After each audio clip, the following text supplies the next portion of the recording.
All right, welcome, folks. We are doing a little add-on special for you guys on this particular episode because my good friend Brian, should I say your full name? No, my good friend Brian. I don't think I've ever given you guys my full name.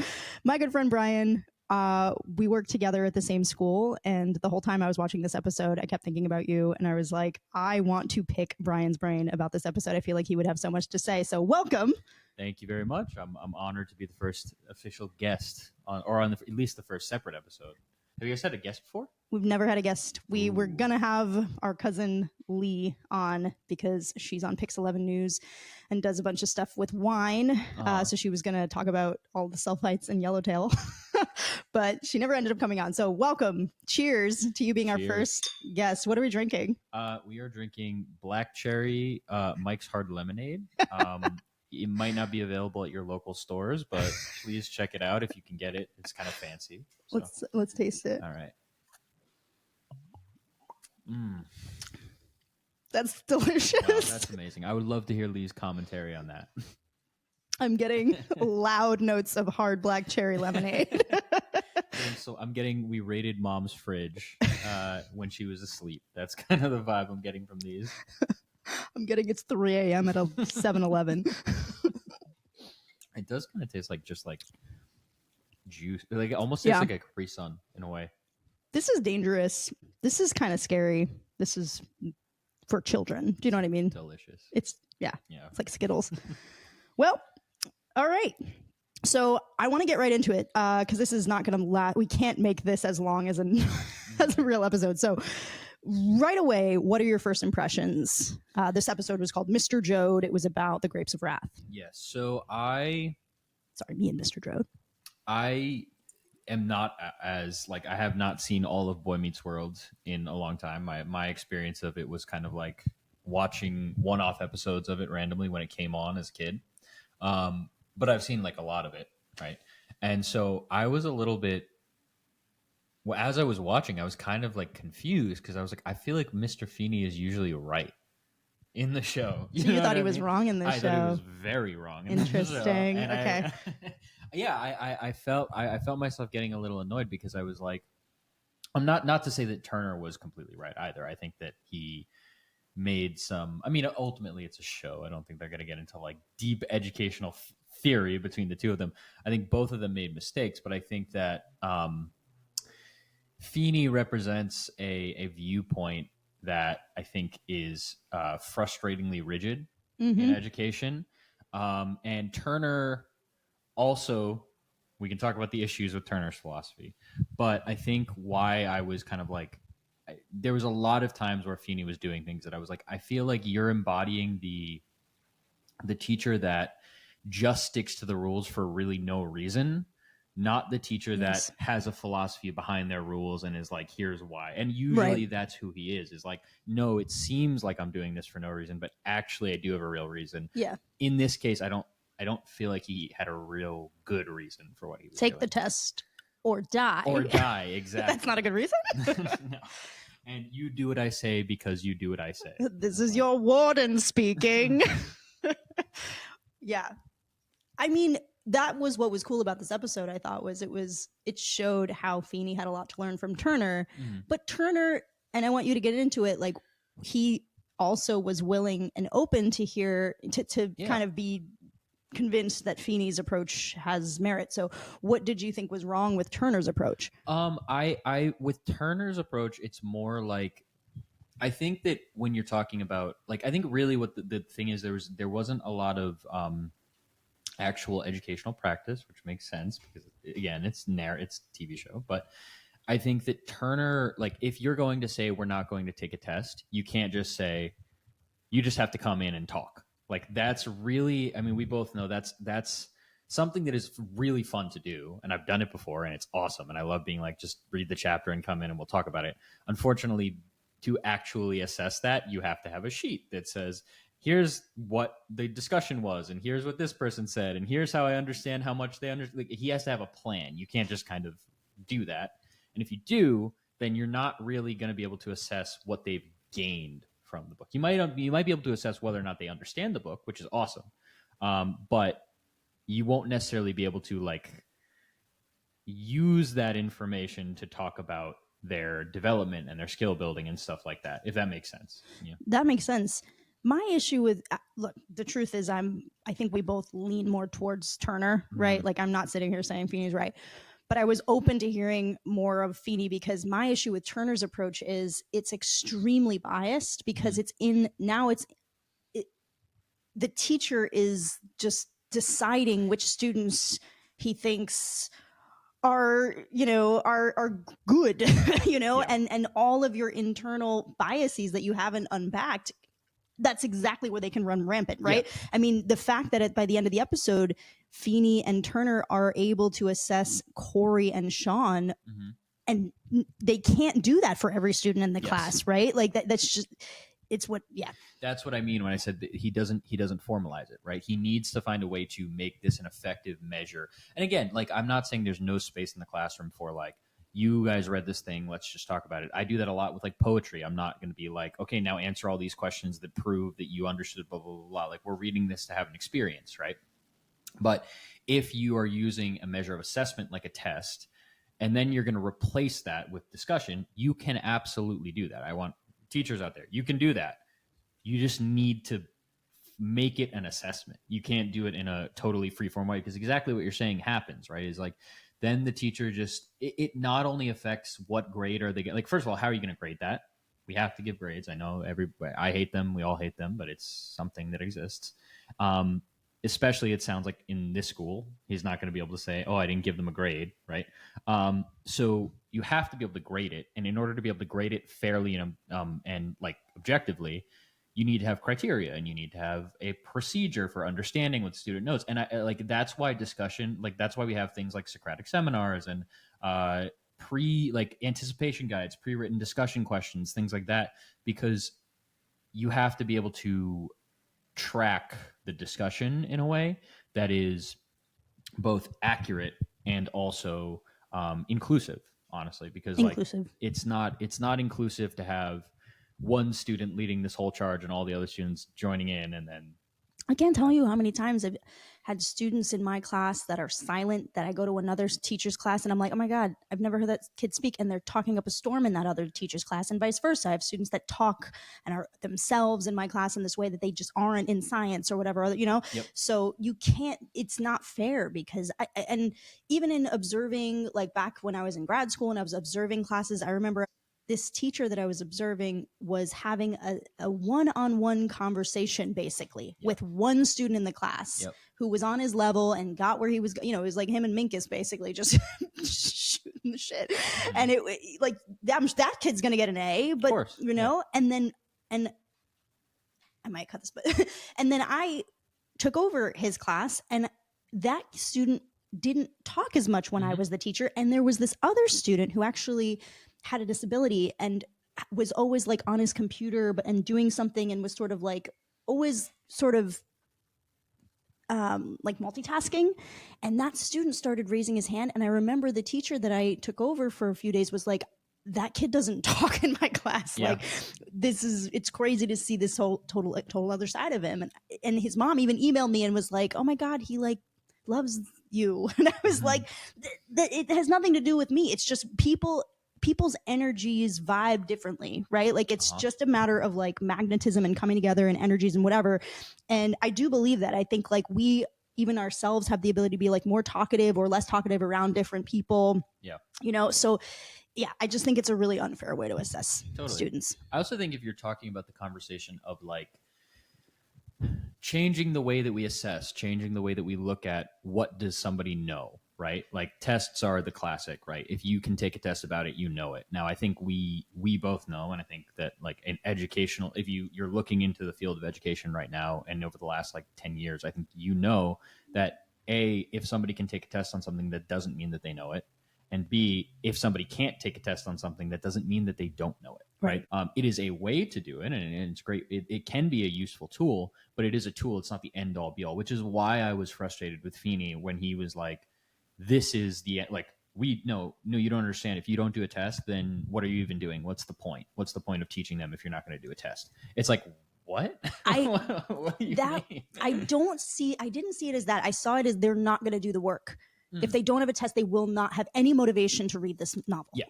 Now that is, I think, on the other hand, so this is part of what, again, going back to what I think was wrong with Turner. Those kids are not reading that book. What? Those kids are not reading that. Seventh graders aren't reading a 600-page John Steinbeck novel? Just based on one conversation where he says you won't have to take a test if you read the book.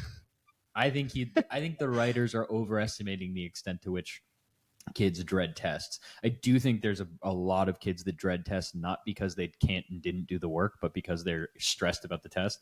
There are also a lot of kids that don't like tests because they didn't do the work and they don't want to take a test on it and fail it, right? So I think, like, if I'm being totally realistic, if, again, and this is without the formalized assessment, if you just had like a, hey, we're not going to take a test, just read it and we'll talk about it tomorrow. I think, like, in a class where the kids really like you and respond to your teaching style, maybe, how big, 15 kids in that class, maybe 6 or 7 of them are going to read the book. Maybe, if that's all you do. Now, if you offer like a, hey, so like, we're not going to take a test, don't worry, but we're going to do a short, like, you're going to end up doing a presentation about it, or we're going to write about it later on, or we're going to do a formal Socratic seminar about it, right? Then your odds go way up. A lot of them will read the book. Yeah. But just the loose, like, oh, you guys don't want to take a test? All right, we won't take a test as long as you read the book. Yeah. I do think it's awesome when you do it, you that like phenomenon of having the Seans and the Corys that like actually do it and then like respond to it and talk to you, like, that is so real. Yeah. But I think one of the things that, we talk about a lot is you are teaching a class of, 10, 20, 30 kids. You're not teaching a class of 4 kids. So if you're doing something that's really working for 4 kids and it's not working for the rest of the class, it doesn't really matter how well it's working for those 4 kids. Like, find ways to incorporate that for those 4 kids, but those 4 kids are not the only 4 kids in the class. Exactly. Yeah. That's been my point from the beginning. And that's usually how Turner's method ends up. There's like the few kids that are really comfortable talking and being extroverted and, having discussions. And then most kids end up being the audience for those kids. Yes. There are a lot of students who do better when it's just them and a piece of paper and a pencil, because they can really figure out what they're trying to say and write it down and like plan it. And I was that kind of student. I actually, surprisingly, even though I have a podcast now and I'm very talkative and I'm a teacher and blah, blah, blah, that all kind of came later for me. I was a really quiet student, actually. I listened a lot more than I spoke. Yeah. No, I totally agree. I think, like, I mean, we're getting, totally off on a tangent here, but like, we've had this conversation before. Like, my philosophy is like, I don't really do tests because I, as a teacher, don't really know how to make sense of them in an English class. I think the way that I run my class, I'm doing writing over time. That's kind of how I do. Is like, I want to see them start a piece, week 1, work on it over week 1, come back to it week 2, work on it again, get feedback, and like produce something, right? So like, I don't typically do long form tests, but not because I'm like, I don't think they're good, or I don't like, it's because that's just not how I they're not going to assess what I'm trying to do. Kind of, you know what I mean? And I think that's cool. And also, doing tests is fine, right? You just need to match what you're doing to what your students need, what you want to achieve, and most importantly, I think, how you're approaching the content.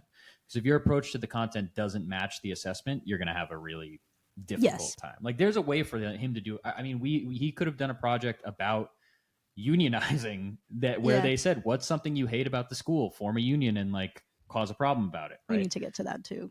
Well, yes. So I want to hear your thoughts.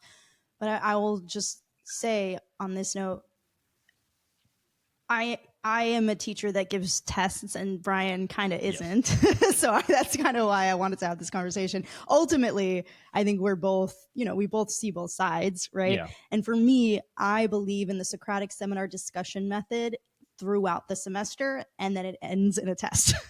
So there's sort of both happening. I think all the learning happens in discussion, and all the excitement and getting into the book happens. And ideally what I want is for them to forget that there's a test and just get into the book. And then when there is a test, they're super confident going into it because they're like, I know the book. I read it. I talked about it. Like, it's in me, And that was the irony for me of the situation at the end of the episode. Like, Corey and Sean would have done a really good job on the test. And you know, if they had taken the test instead of forming a union and basically boycotting the test, they would have done well.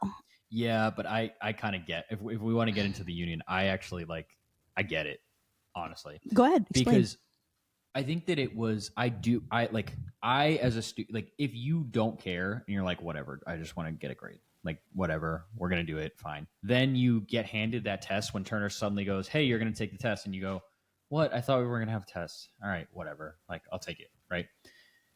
I think they felt, obviously exaggerated, right? But they felt a sense of injustice. Yes. That I was like, I kind of you like, lied to us. Yeah, and I kind of get it. Like, I don't think I would have cared enough about it at the time when I was their age. I don't know that most kids would. I think they would just kind of complain. But I kind of understand. Like, yeah, they would have just done well on the test, but I don't think that's. I think that to me, it's kind of, I would almost be kind of like, oh, well, it's not like about that. Like, it's cool that they actually care about this on a bigger level. It's not just we want to complain about taking a test. It's not just okay, whatever, I'll take the test. It's like you are doing something wrong. Like this is wrong because you told us one thing. Now you've lied. And I know as a teacher, like that happens all the time. And sometimes you just got to eat it and be like, listen, I know I told you that, but sorry. But you can't like. Turns out I can't do that. You kind of have to like I give them some credit for like saying like, yeah, but like you told us you weren't gonna do that, and like, right, you know, and I mean, I don't know. I think to an extent, I also sorry, we'll come back, but the little speech they get at the end, I think was horrific. Okay, what was that? When they're basically like, what have you learned from this little endeavor? Oh, that you're kids and you know nothing and you're not labor like people that like went through the grapes of wrath. Okay, and you can't do stuff like this. I was like, no. Okay, why? This is because this is how I interpret this episode. You're coddled. You're safe in this school. You're in a situation that is cushy and you're getting greedy now, you know, because I think that's the point. The writers included this scene. It's a give a mouse a cookie situation, right? The writers included the scene where now Corey's in there going, we want lobster and we want steak and no more macaroni, right? So it's this idea of like everything is relative and you think that this is this huge injustice that you have to take tests. But at the end of the day, this is a privilege that you get to be here in this school. And the other option for you is the real world, which that's why I loved when Alan came in and he was like, or you take another test and it's get a job or starve. Right. And so if your job right now is to like read books and write things down about them, like the other option for you is survival on the streets. Mm-hmm. So you want to do that? Like, well, I get that a little. But like I think that it undercuts the lesson. Like if you like, in a way, I totally agree with you, right? I think if they're like saying, to a certain extent, like they do need to accept like this is the way it is, and acknowledging the value of the education they're getting, of course, right? But I do think that like the way you're communicating to them, like the things you're concerned about, like it essentially communicated the things you're concerned about don't matter. And you shouldn't care about them. And like the fact that you think this is a big deal is ridiculous.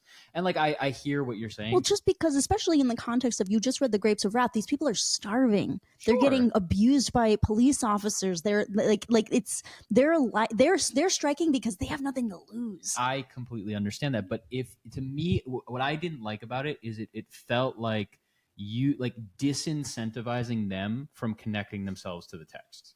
Like what I was writing down when I was reading it, and then Feeny at the end was like, turns out they did. So he was like, okay, whatever. But I was writing down, like, you're telling them, like, don't put yourself in the text you read. Don't connect it to your life. Don't run it through the lens of whatever. This is different from you.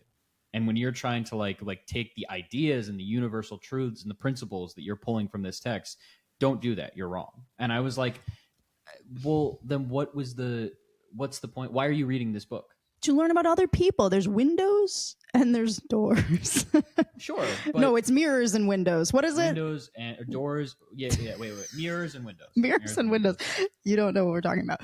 As we've both been to grad school, we talk about this concept of windows and mirrors, where basically books can be windows that you look through to look into other people's lives, or mirrors that shine back your own life back at you. So basically, I think what what Turner was trying to do was say, look, this isn't a mirror. This is a window. You're looking at what life is like for migrant workers, for other people that are suffering. Yeah. This is not your story. You are in a cushy situation. You're a kid. It's your job to go to school. You sleep in a bed with rocket ships on your sheets. Like, everything's handed to you. Like, start to have a little gratitude, you know? Sure. I agree. I didn't, like I said, what I didn't like was the sort of like, it felt to me as if he was saying like, you're feeling a strong connection to this text based on what's going on in your life, and actually you're wrong. You shouldn't be feeling that. And I'm like, we want our kids to connect to texts, but we don't. I don't want them to read something like, you know, like I don't want them to read Between the World and Me and be like, I kind of get what it's like to be black in this world, and they're not. You know what I mean? Like, I'm like, sure, no, but this is what it's like for these people. You know, but like I don't necessarily think obviously that not for that's my what black they're students. saying. I'm saying I think that there's like what they're connecting to is injustice. Like it's a bigger principle. Right. Yes. And I do completely understand. Like, obviously, if like they shouldn't be going to like this is what I mean. The extremity of their protest is not equal to the extremity of what happens in the Grapes of Wrath. You know what I mean? If it was, then I'd be like, this is crazy. What are you talking about? But I think that there is this underlying kernel of like what they took from the book was that there is injustice in power structures. And when people are just telling you, right, and it's kind of like telling a kid, well, you know, school is just the one power, like the kind of power structure you just have to listen to. So just do it. Like that's kind of the whole point, I think, of what they were pushing against. And I think that like, that's okay. Like I get at some point, like we do have to say, you have to do this, you have to do that. Completely get it. I don't think it's fair to say, and stop complaining about it. Get over it. You know what I mean? Like, well, and stop boycotting it. It's not complaining. Like they're allowed to complain. It's just, okay, if you want to opt out of the system, you may. Here is your other option. Streets. But okay, but this is what I'm saying. I agree with you if he didn't cast the first stone. If he didn't say, it's not just, I don't want to take tests, so I'm boycotting out of nowhere. It's you lied to us. You lied to us. Yeah. That's the injustice. The injustice isn't tests exist. I mean, maybe that's an injustice for some people, but I don't think that's what they're reacting to. I think they're reacting to, you lied to us. And now we have this other guy, Feeny, who's going like, tests are the most, you have to do tests. You have to do it. You have to do it. And no explanation. Like they are never explained to why they have to take the test. Yeah. Clearly. There's no explanation of like why I think this is important. Test or die. It's just I laughed so hard. Right? Like, yeah. It was, y'all are delicate little adolescent flowers. I'm going to say this with utmost sensitivity. Yeah. And test or die. Do that all the time with my kids when I'm like, hey, unfortunately, you have to get over it. We're doing this. Right. But I think that like if this is the situation, if it's like, hey, like we agreed on this and this is how, I mean, that's the other thing too, is like a lot of these kids, again, it's minor, but a lot of these kids could have read the book not as if they were going to be tested on it tomorrow. Right. You know what I mean? Like that's not necessarily equivalent. Right? So that's how we get into good tests versus bad tests, because I do believe that there are bad tests and good tests. Good tests test them on the big ideas, you know, and bad tests are too concerned with the nitty gritty details. I think the detail, like trying to remember who is this person, what this, you know, tertiary character, what was their name and what was their job. It's like, is that what you were focused on when you were reading this book? I wasn't. I will admit I've asked those questions just to make sure that they're reading it. I think you can say if you give them a small section, right? If you're like, hey guys, read chapter 1 and 2 tomorrow. That's what I've done. And then tomorrow you're going to come in and have a quiz. But I mean, even then, I'm kind of like, I know it's not fair. It's mean. I do it only sometimes. Like even then, I'll do like something like. That kind of like leads them to the answer if they read the book. You know what I mean? Yeah. Like it doesn't have to be just off memory. It can be like, you know, this person was talking to blank. Remember that and scene? This, and then, when they talked about this, like trying to jog it a little bit rather than just like, who was this person? Yeah. And it's like, okay, well, you know. Right.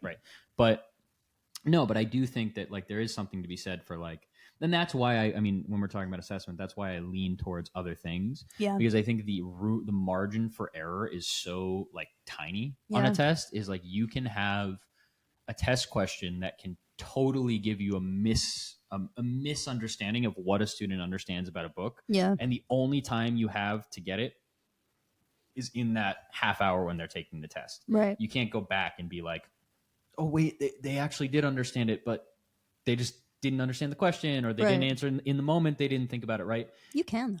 I mean, you I've done can, but think about what you were saying for like if you do that for one kid versus like. No, that but might I would be do the it case. for everyone. But I let them come up and argue answers with me all the time. And if I discover in their argument, like, oh, they actually really read it and they have an argument for why they put this answer, I'll give them the points back. But I'm saying, what if they put an answer that you're like, I still don't think the answer works, but they're talking to you in a way that shows you that they understand the book? I'll give them points back. Okay. I'm like not just because I give them a test doesn't mean I'm like Feeny. I'm crazy. Like no, it's just a place for me to start. You know, and my favorite types of questions are like I give them quotes and I ask them which character said them. Because I feel like and I choose like I think I'm smart about like which quotes I choose. Like the only person that could possibly say this is like, you know, this character. So yeah, like Lady Macbeth. Like when we do Macbeth, I'll be like, who said these things? But those are also like you're talking about those in class. Like if you're doing Macbeth, you're giving them like you're talking about like, I'm not the flower on. You know what I mean? You're gonna talk about those quotes in the context. Exactly. And if they don't know that at that point, it's like okay, you just weren't paying attention in class. Exactly. Like we talked about this for 45 minutes, man. Like we did a whole week on this speech. Like what are you talking about? Exactly. The other thing, I mean, the other conversation I kind of wanted to get into is about like the relationship between the two of them, Turner and Feeny, and the conversations they're having. Because, like, I mean, I'm a fourth year teacher. I started teaching when I was like 23, and the tone that Feeny has to Turner is not unfamiliar to me.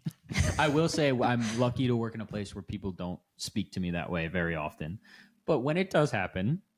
It is very frustrating. I've had people speak to me that way where they're saying like, well, you know, you don't know what you're doing, kind of. Not you don't know what you're doing. It's never that clear. It's like, huh, okay. Well, I just think this. Well, I just think this. Well, I just think this. And it's not really a conversation. You know, it's really them being like, really? You're doing that? Like, okay, whatever. And it's like, hey, like, I think it's amazing that you've been teaching longer than me, and I think it's great, and I have a lot to learn from you. But don't just assume that I'm making mistakes and I don't know what I'm doing. You know what I mean? And I mean, listen, Turner doesn't do himself any favors by being like, I ride my motorcycle and wear my leather jacket and literally walk around with my helmet all the time for no reason. Also, sorry, just to get to the side plot. Coming to the house. Who was this Blanche Dubois ass girl that just came up to wherever they live from, like Georgia, Louisiana or Georgia or whatever it is? Like, I was like, who? Desiree. Excuse me, what are you saying? Right? She was in the last episode, so she I had was her like, introduction. the way you're talking is crazy. Right now. Just the accent, straight off Broadway. I was like, oh my god. Yeah, but. No, I think that, like, I mean, was that something that you dealt with? Like, people being like, when you were a new teacher, being like, I had a very weird path to where I am now.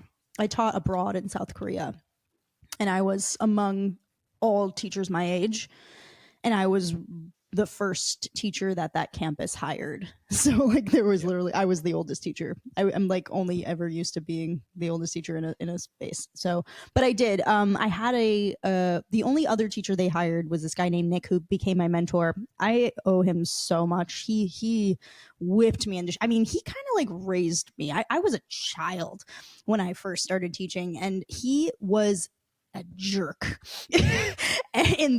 in a way that really made me a better person. Like it was like military school. Like he was just like, get it together. Yeah. You know, in a way I needed. I would say that the hallmark of the teaching profession is imposter syndrome. Like, do I know what I'm doing? Do I deserve to be here? Are the kids learning anything from me? Am I an idiot who just stands up and talks and does nothing? Like, what am I? Am I doing anything? Yep.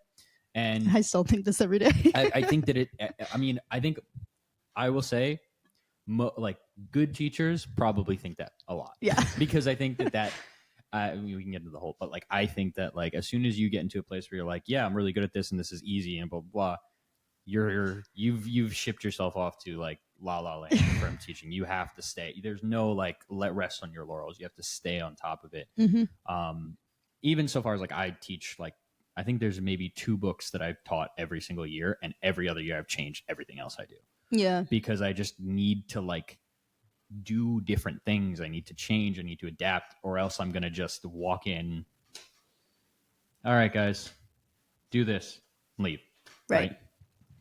So like, I think that's part of where it comes from. Is like, I think imposter syndrome is a sign of you're doing a good job to me, but the reality is that it's hard, and it gets very much exacerbated when you are faced with a situation where somebody's kind of just like, I don't know, invalidating a choice you made, or treating you like, rather than like a fellow professional who's doing something different, treating you as like, oh, you're doing like, ooh, that's not good. You're not giving a test. Whoa, like that's really bad. Then you start to be like, wait, why? What? Am I crazy? Like, am I wrong? Do I know what I'm doing? Like, you get sent down one of those spirals, and I think that it's tough for new teachers to deal with that.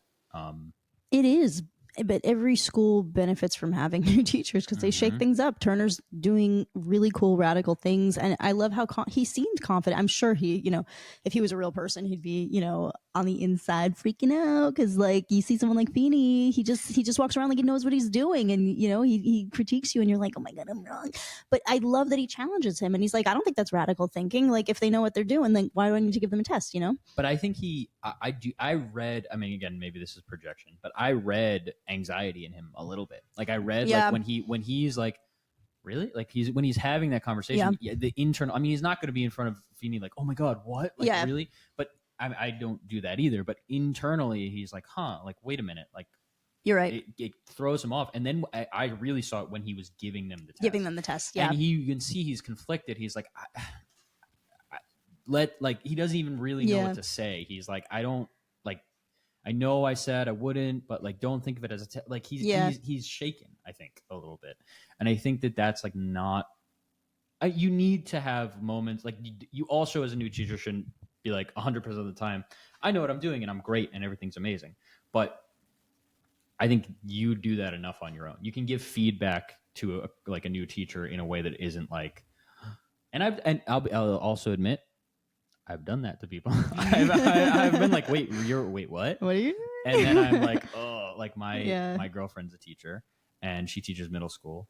And I was looking at her questions. She's newer than him, by the way. Newer than me. It's her first year. She started teaching after I did. And I looked at one of her questions, her questions for a scene of Romeo and Juliet.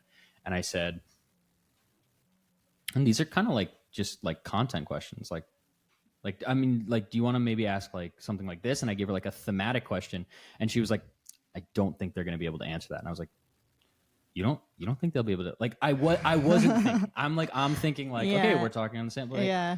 And then I saw in real time, she was like, and I was like, no, I'm sorry. I'm like, wait. Like, I did it. I did exactly what people do to me that drives me crazy, and I didn't mean to, right?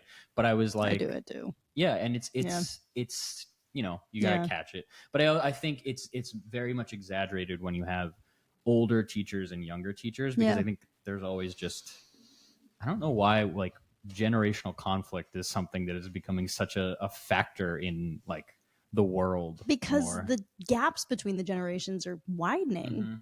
But we don't have to have that whole conversation now.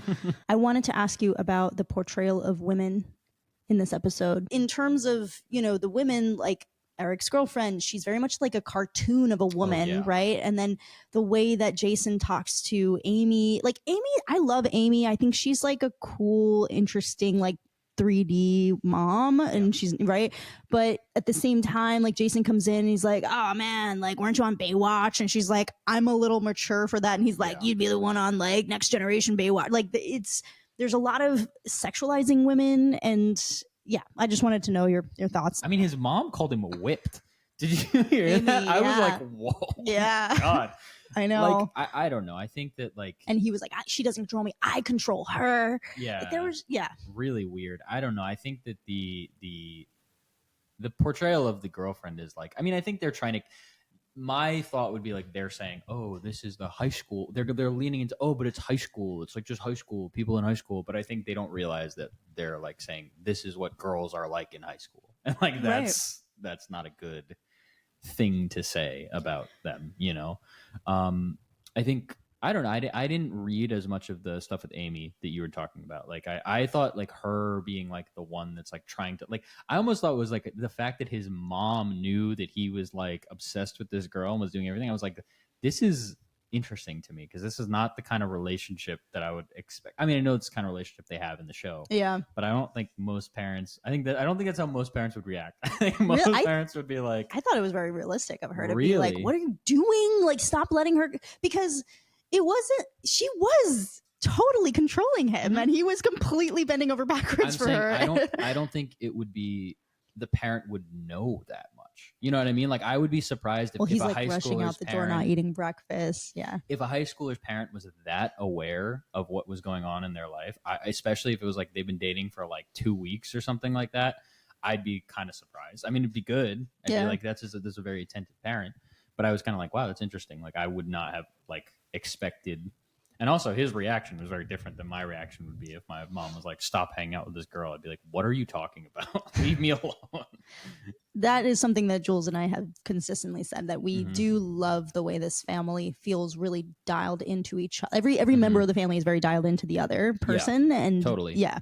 There's like a scene. I don't know if you've been like listening, but there's an earlier season 1, there was an episode where Amy was cheating. She wasn't really cheating. They thought she was cheating. And when it comes out that she wasn't, she says to Corey, like, you know my heart and you know my mind. Like, why would you ever think that I would be cheating? And like, we loved that part. So we were like, I didn't know my mom's heart and mind. Yeah. That's what I mean. Is like, it's so unfamiliar to me. Yeah. To like for the mom to be like locked in on what he's doing, or like, I don't know. I was like, that's interesting. I would have I would have been in and out in high school, and it would have been like, I think it would have been like, maybe if it had been like 3 or 4 months, I think my mom would be like, where are you going all the time? I was like, oh, all right. Also, like, how is he a senior? How's he driving? He's 16. It was just like the 90s, and people were allowed to drive. He's, I think, a sophomore. And he's driving on his own? That's a really good point. I mean, didn't you get your license at 16? I got my permit at 16. I couldn't actually drive by myself until I was 17. And then it was like the daytime hours thing, right? Where you're like, you have to drive. You can only drive with like one other person in the car or something like that. You can only drive from like 8 o'clock to 9 p.m. or something like that. And if you drive after that, you're like technically out of bounds. Oh my God. Yeah. I don't think I followed those rules, because I don't think I've ever heard of those rules. Oh God. That's interesting. I thought I got my license at 16. No, I got my permit at 16. You had to drive. You could drive with an adult. Okay. And then after you got you had to have a certain amount of driving hours. And then on your 17th birthday, you could get your like junior license, which is when you were allowed to drive by yourself. But like I said, only during certain hours, and you're only allowed to have a certain amount of people in the car. This was the early 90s. Something tells me the law was different. Was probably different, yeah. And even if it wasn't, I feel like then the show might be falling into that thing where all the writers are old. Yeah, you just so they're like, they're like writing for the reality that was the reality when they were kids. With sitcoms, I would just like accept. I'm like, okay, sure. All right. Do you have any final thoughts about the episode? Yeah, I think just like I said, I think that like it's an interesting conflict. I found myself not being with Feeny, which I feel like I usually am like, yeah, I'm with you. I felt myself being like, I wish I had seen more of his personal reflection on himself, because I think the 3 lines he gives Turner at the end weren't enough for me to be like, you learned something too. I was like, maybe you should learn a little more. It's a 22-minute episode. Exactly. And there was all the intercuts with Desiree. But yeah, I mean, I think like I said, I think that like considering assessment as a tool rather than the end product of education is a really important thing. And considering when you're approaching like creating whatever an assessment, it needs to be based on aligned with like what you've done and what you're expecting and what you want to see, right? Yeah. And I think in that sense, I don't think either of them really did a great job. Yeah, they could have done better. Yeah. Agreed. I liked Turner's approach more. But at the end of the day, I do think an assessment would have kind of been a good equalizer. It would have also just kind of made sure that we got those kids in the corner who weren't speaking in class to also show what they know. Yeah. And so in the end, like I believe all debates are solved. You need a little bit of both sides, right? So Turner's method plus Feeney's method equals, some kind of happy medium where everyone's grade is sort of some, some average between the two. Yeah. Right. Yeah. I think that's fair. And like, even if it's not a test, like some other form of assessment, like formalized assessment, Right. Not Something. just like talk to me about the book. Right. Yeah. Well, unless you want to set up individual conferences with every student in the thing so they Which can talk no to you one about has it time alone, for. which nobody has time. But also not every kid expresses themselves verbally as well. And right? this is why we need to talk about student choice and why student choice is really important. Student choice is really important. I agree.